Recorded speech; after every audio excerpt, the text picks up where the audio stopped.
of anything they have to offer me, right? It's like, get over yourself, Mark. You got to. I believe if we could be indivisible, we would be indestructible. And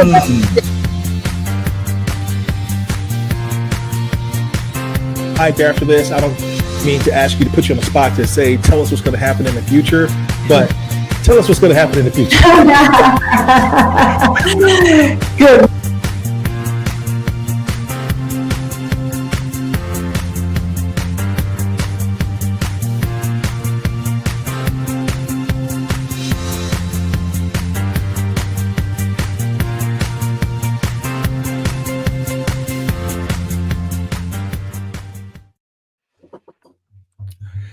Hello, welcome to Keep Leading Live. Keep Leading Live, which is another edition of the Keep Leading podcast, is dedicated to leadership development and insights. I'm your host, Eddie Turner, the Leadership Accelerator. I work with leaders to accelerate performance and drive impact through the power of masterful keynote speeches, professional coaching, and facilitation. We're streaming live today on Facebook, YouTube, and LinkedIn. If you are joining us on one of these platforms, please let us know you're here. Be a part of our discussion. If you have a question, feel free to type it into the comments and ask that question. If you are not able to ask a question, we are still excited when we see you respond with the emoticons. That lets us know how what we're saying is landing with you. If you're not already following my guest today, you're going to want to do so. My guest today is phenomenal, and his thought leadership has him plastered everywhere. He's won several awards for his book, and it's just receiving rave reviews from other thought leaders in the industry. How much better would you be as a leader if you genuinely understood how others think, how they feel, and what they know? What impact would this have on your personal and professional human interactions? If you believe there is value, you will want to listen to what my guest today says. My guest today is here to help us discover the transformative power of the ask approach, a method he reveals in his best-selling book. My guest today is Dr. Jeff Wetzler.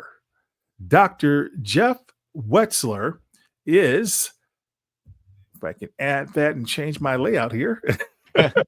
There we go. Dr. Jeff Wetzler is an acclaimed author, entrepreneur, and keynote speaker known for the book, Ask. Tap into hidden wisdom of people around you. It is considered a top leadership book. In fact, I believe Kiplinger's, the big finance folks, said it is the most important management book you will ever read. And that's quite a statement to be made. And his work is featured in Harvard Business Review, Forbes, and other prestigious publications. He is the former Chief Learning Officer for Teach for America and a host of other accolades, awards, and recognitions. For this reason and others, I am extremely excited to have with us today Dr. Jeff Wetzler. Jeff, welcome to Keep Leading. Thank you so much. It is wonderful to be with you. Jeff, tell me what else I may have missed about you and your wonderful background. Oh, well, you gave a very generous introduction. I don't think you missed much. I'll just say I have spent my career toggling back and forth between the world of business and the world of education. And that's because my deepest passion is learning. I truly believe that learning is one of the most important superpowers for any person, especially any leader, especially at this moment of rapid change. And so I am just I'm a complete nerd and junkie for learning of all different kinds. And in the book Ask, which we'll talk about today, really learning from the people around us. Well, that's one of the reasons I fell in love with your work and you as a person, because we share that passion, that geeking I out can about tell. I can learning. tell. Yeah. Well, phenomenal. Well, you're not the only impressive best-selling author and doctoral holder in your family. You are also married to the amazing Dr. Jennifer Wetzler, Yes. who was guest number 107 on the Oh, look Keep at Leading that. Oh, podcast. that's amazing. I am very, very fortunate and blessed to be married to Jennifer. And I know she really enjoyed the time speaking with you as well. Well, it was wonderful to have her share her insights with my audience as well. So we want to definitely give a nod out to her. So, Jeff, tell us about Ask. Yes. Well, I'll say first of all, what's the problem that Ask is trying to solve? And you alluded to it in your intro, but the problem and the reason I wrote the book really is that every single one of us is surrounded by people in our lives. That might be our coworkers, our bosses, people that we manage, our investors, our clients, partners, and the people in our lives hold tremendous insights and ideas and feedback and perspectives. And I believe that if we actually could find out what was in their head, what they really know and think, we would be so much better off. We would make better decisions together. We would innovate better together. We would save time. We would reduce errors. We would be closer in our relationships. The problem is, far too often, we don't actually find out some of the most important things they are thinking and feeling. And we pay a huge cost for that. And that is prevalent all over the place in organizations. That's the And, problem. Yeah. and in your book, you cite that as the problem. And the reason is that we don't ask. Is it really that simple? Well, I would say there's a prior reason, which is the reason is they don't tell us. And one of the reasons why they don't tell us is that they don't think we're curious. They don't think we want to know. Okay. There are other reasons too. For example, they might be afraid to tell us their truth. They might not be sure how it's going to be received, or if we might resent them or take it out on them. Sometimes they have it. Sometimes what they know doesn't occur to them in words. They just have a gut feeling. It's an intuition that they have, and so they can't put it into words. Sometimes they want to tell us, but they're too busy, and they just feel like I got too much going on. So there's a whole bunch of reasons why they don't tell us. But the remedy to all of them is asking, and not just throwing questions at them, but asking in the right ways. And so we can talk about what are the different steps or approaches or practices of the ask approach to really tap into what other people think and feel and know. Well, you said a lot there, and I'll just pull one thread, and that is in my work in knowledge management. That's part of what we used to say, Jeff, what you mentioned. At times, people don't know what they know. Yes, that's right. They have so much experience. They've been doing a particular set of skills for so long, and they're experts that they've forgotten about those earlier stages, and they're on automatic. So it takes someone to come along and interview them and pull that knowledge out of their head and be able to catalog it into a repository for others to benefit from. And I believe, I mean, that, of course, the fancy word for what you're saying is that their knowledge is tacit as opposed to being explicit. And the when you help someone excavate their tacit knowledge and actually put into words what they know deep down, I believe it's not just something you gain. It's a gift to them too. It helps them actually see how much they do know and be able to package it and communicate it better to other people.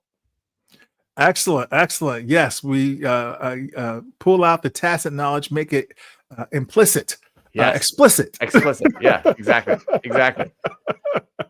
I love it. I love it. I love it. I love it. So let's look at the framework that you created to make this easier for people. Yeah. You call this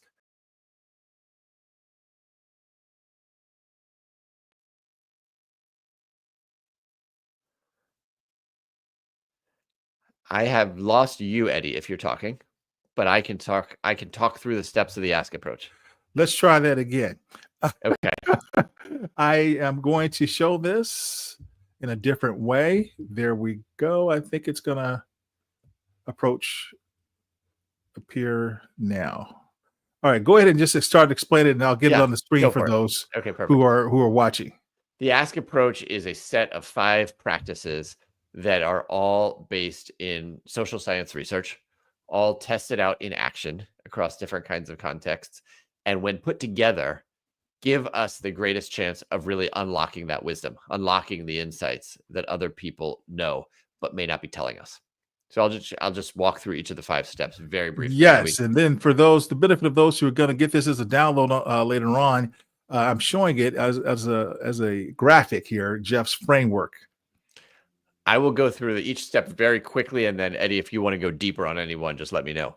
But Absolutely. number 1 is choose curiosity. This is really about awakening our own authentic desire to learn from the other people around us. If you don't truly feel curious, none of the other steps matter. But if you do genuinely feel curious, and I believe curiosity is something we can choose, you will radiate an energy that other people know that you want to learn from them and that they will want to share with you. That's number 1.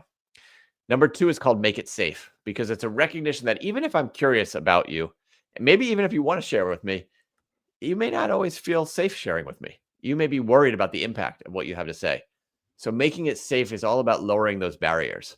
You could think about it as paving the road in gold for people to actually want to share with you, so that it's safer, so that it's more comfortable, so that it's more appealing. And there are very specific and concrete things that you can do to increase that safety. Number 3 is pose quality questions. That's the heart of the ask approach. And not everything that has a question mark is a quality question. My definition of quality questions is very simple. They help you learn from other people. A quality question is a question that helps you learn. And so few of us are actually taught what makes for a quality question and what are quality questions. If you're training to be a surgeon, you're going to learn about the scalpel and the sutures and all the different tools that you have. Yet most of us in our lives ask questions and make statements for a living. That's all we do. But so few of us have ever been taught, here are the best questions. And I don't think there's like thousands or even hundreds that we have to memorize. There's about 10 or 12 great question strategies that if you can learn, you will broaden your repertoire so much that you'll be able to uncover so much more. So that's what pose quality questions is about. Number 4 is called listen to learn. And it's a recognition that even if you ask the best possible question, it all comes down to how well you listen. Do you actually hear the answer? And so listening to learn is about really taking in the most essential messages that someone is saying to you, and sometimes even that they're not saying to you as well. And they're, again, very concrete ways that we can listen to learn and learn to listen so that we can do that. And then the final step of the ask approach is my favorite step. It's called reflect and reconnect. It's my favorite step because as I already confessed earlier, I'm a junkie for learning, and reflection is how we learn. Reflection is actually how we convert our experiences into insights and our insights into action, and how we take away the right things from the conversation. And I think a lot of times reflection gets a bad rap. People think, I don't have time to reflect. I'd have to go, on a meditation retreat. But the truth is it can be very simple and very practical. And so I introduce a method called sift it and turn it, which is a way to really help get the right takeaways. And then I say it's reflect and reconnect, because the reconnect is so important. That's going back to the other person and saying, here's what I learned from our conversation. Here's what I'm going to do about that. Anything different you would hope that I would learn? And the impact of that reconnection on the other person is profound. And it really increases the chances that learning and sharing is going to continue to happen over time. So that's the ask approach in a nutshell.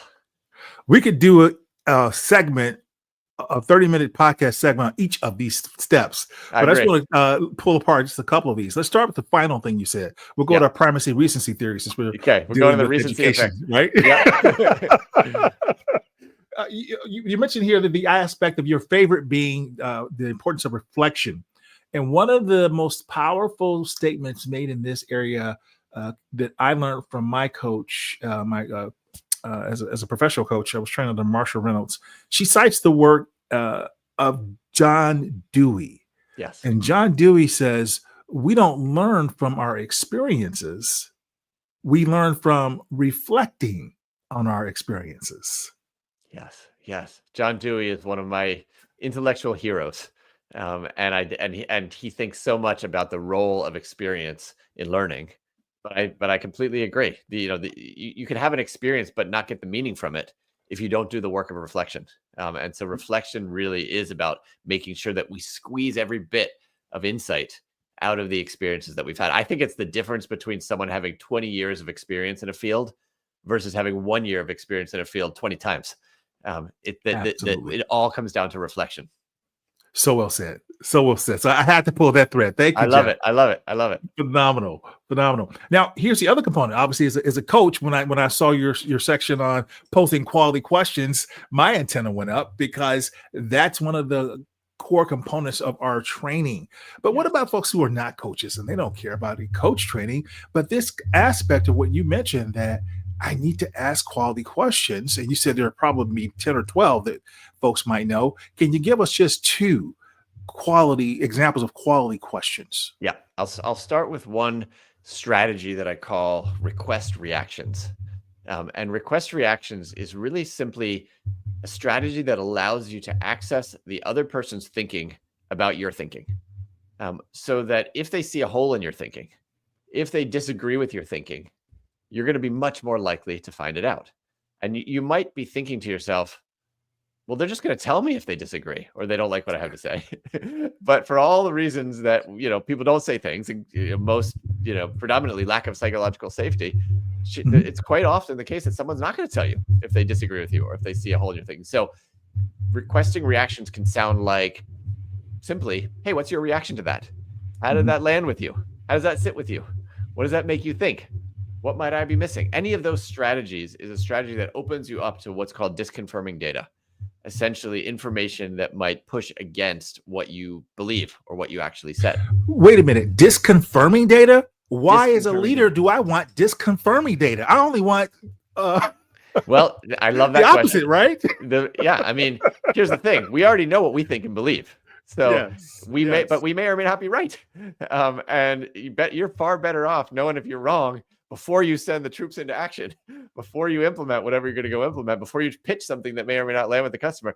And so disconfirming data is going to give you a lot greater chance of finding that out much sooner so that you can do something about it before it's too late.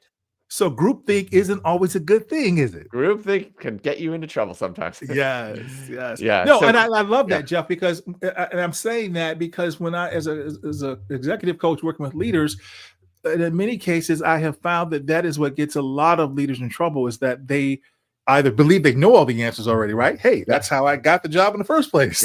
Yep. Right? Or they have a reticence to show what they consider weakness, and that if they don't know all the answers, if they have to ask a question, they look weak. Yes. Yeah. I mean, and it's particularly dangerous as a leader goes up the ranks, because the higher they get, the more people treat them as if they're right. And don't push back on them. And so you can get into a leader's head and make them think, I do have the answers, because look how much everybody agrees with me. They're telling me what a great idea I just had, and how much they like what I'm doing. And so the higher you go, it's especially important that you are seeking out disconfirming data. I mean, I'll tell you a quick story. When I was a brand new manager, one of my early management, assigned relationships, I had just learned this question. And I had just given some direction to the person who worked for me.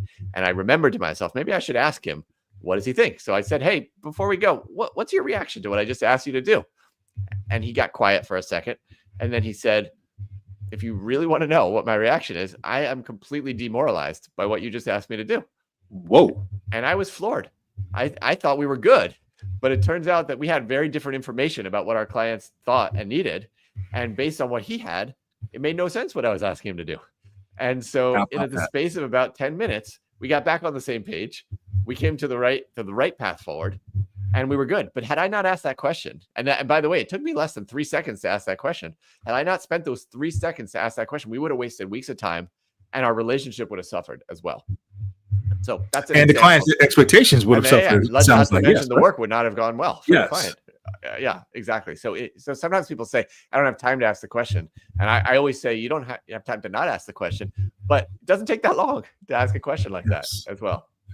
So that reveals something about you as a leader, your emotional intelligence and your humility, and the understanding that there's no, shouldn't be a fear in asking questions and getting behind what other people think, feel, and know, as you outline in your book. Yes. And I mean, that's why it starts with curiosity, because I wouldn't have been able to ask that question authentically if I wasn't actually genuinely curious to know what did he actually think. And so I always come back to curiosity as the starting point. curiosity is the starting point to getting to know, wanting to know. So then Yeah. we will then ask the appropriate question. Yeah. Excellent. Yeah. Go ahead. No, great. Just I'm enjoying this conversation with Dr. Jeff Wetzler, author of the book Ask. And at this point, we are going to take a short pause to acknowledge the sponsor of the Keep Leading podcast. If a single employee's indecision can cost an organization $10,000 to $1 million, imagine the potential financial impact when more individuals are added to this indecision equation. It can spiral out of control quickly. What's the solution? Decision X is a bespoke on-demand service designed to help your leaders overcome indecision and move forward with their work. Visit Papillon MDC and discover how you can help your team get unstuck, shift perspectives, and advance today. And for those who will listen to the podcast rather than seeing the image on the screen, that's Papillon, Papillon MDC.ca. My wonderful friends in Canada who've been a long-term supporter of the Keep Leading podcast.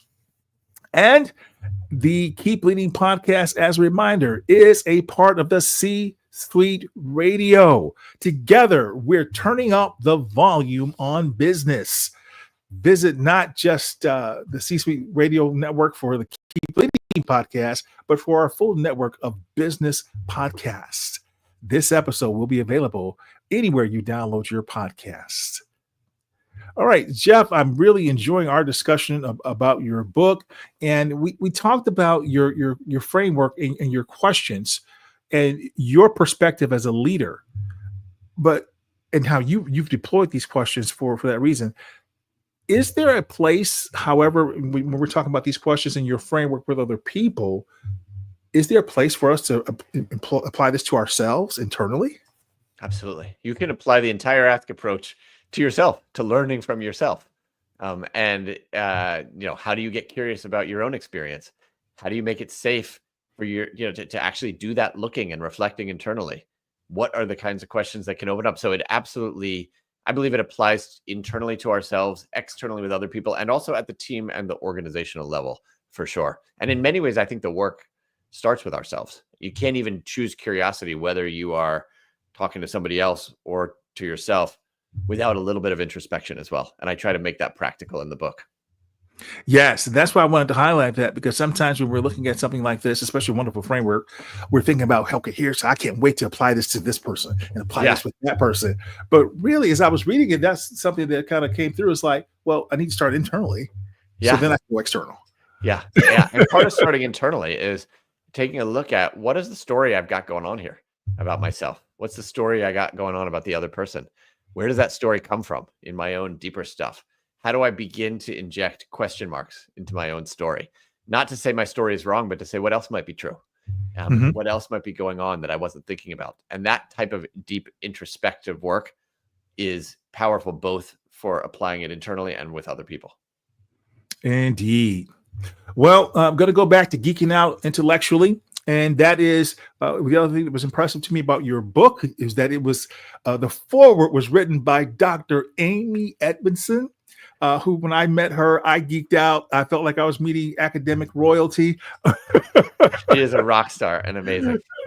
And she coined the phrase psychological safety, which you've used a couple of times today already. And this is so critical when it comes to asking questions. Can you talk about the impact it has when we might how we stay in the bounds, rather, of making it psychologically safe when we're asking questions, so that we don't veer over into another lane where the question is crossed into an area that's not necessarily, as we'd say in the modern colloquialism, we're being nosy. Yeah. Totally. I'll say a few things. I mean, first of all, I think leaders almost universally underestimate the lack of psychological safety of the people around them. And I know when I have been in operating line leadership roles, I myself have been thinking, why didn't they tell me that? If they could have just told me that, I would have been able to help. I would have rolled up my sleeves. When they're thinking, if we tell him that, he's going to fire us. or he's going to demote us or get us in trouble. And so you cannot overestimate the importance of trying to build that kind of psychological safety with other people. And I would actually say, to the point of your question of, what's the balance of being nosy? The more safety you build, the deeper your questions can go with someone. And the question of what's nosy is actually not a kind of an absolute question, but it's what's appropriate relative to the amount of safety that you've built with someone, relative to the depth of your relationship and trust, relative to how much you opened up yourself before you ask the other person, relative to how much you've demonstrated to them that you are interested and able to handle their truth no matter what. If you do those things, people are interested in sharing deeper and deeper. There is a lot of interesting research that shows that human beings overestimate the degree to which other people will feel that their questions are intrusive. And so we hold ourselves back from asking questions that sound nosy when other people are thinking, thank God they're taking an interest in my life. Like, I actually want someone to be asking me about my hobbies or my interests or my family or whatever else might be. But people also do have boundaries. And I think especially given power to differentials with leaders, it's important to respect those boundaries. One of the ways to know those boundaries and to respect those boundaries is to say to them, this is an optional question. Or are you interested in talking about this? Or let me know. And so you can actually use questions to understand where someone's boundary is as well, so that you don't cross it. Excellent advice. Well, folks who are listening to our conversation, either live or who will listen to the download later on, what's the main message you would like to make sure they take away from what they're hearing? Yeah, I would say the main message is that the people around you have such important insights. The answers to your biggest challenges as a leader, chances are they reside in the room or in your team or in your organization, and that you're not hearing them, but that you can do something about that. And if you do that, if you ask the right question in the right way, it can change everything. And to ask that question in the right way, in your book, you said you must become a world-class asker. Yes. Tell us about that, please. Yeah, that is basically to say that this is a learnable capability. This is not something that someone's born with and other people don't have. In the book, I lay out, here's the process to get there. And it doesn't take decades to do it. It doesn't happen in 5 minutes, but it's the same as learning any other skill. You understand, hey, here's what I'm not doing well right now. Here's something I can do better. Let me try it out. It might feel awkward at first. Let me practice it a little.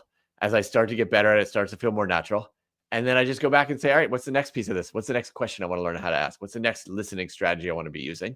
And as you do that over and over again, that's how you level up to the point where you actually have this as a superpower. Excellent.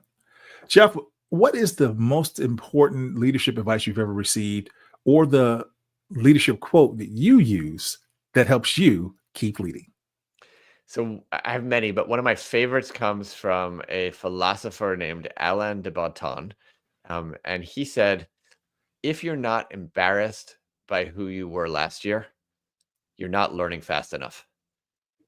And okay. To me, that flips it on its head. It's kind of like, now that I see what I could have done better, I don't need to take shame in that. That embarrassment is a sign that I've learned. Now I see something I didn't see before. And so to me, it's a liberating quote, and one that is motivating to look at our shortcomings so that we can say, now I see them. Now I can do something about them. I like that. If you're not embarrassed by who you were last year, you haven't learned enough. Yes. Now I'm going to butcher the name. Say the name for me one more time. Alain, Alain, and then it's de Botton, DE, and then Botton. Excellent. Thank you so much.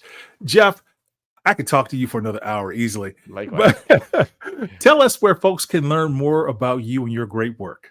So everything about Ask is on a website called www.askapproach.com. And I've got some articles and resources, and you can sign up for tips and newsletters and videos. All kinds of things are free on the website. I also love to connect with people on LinkedIn, so feel free to just LinkedIn me, Jeff Wetzler, as well. Excellent. So for those who are watching the video, you'll see it typed here, askapproach.com. Jeff Wetzler is amazing. If you're not following him on LinkedIn, change that right now. Hit that follow button, connect with Jeff, and continue to learn from his great work. Thank you. So great to be with you. Jeff, thank you so much for being here. What an honor. Really enjoyed the conversation, Eddie. Hope we do more. That concludes this episode, everyone. I'm Eddie Turner, the Leadership Accelerator, reminding you that leadership is not about our title or our position. Leadership is action. Leadership is an activity. It's not the case of once a leader, always a leader. It's not a garment that we put on or take off. We must be a leader at our core and allow it to emanate in all we do. So let's use the lessons we learned from Jeff today so that we can ask quality questions and become a world-class asker so that we can get the most out of people around us so that we can keep leading. So whatever you're doing, always keep leading.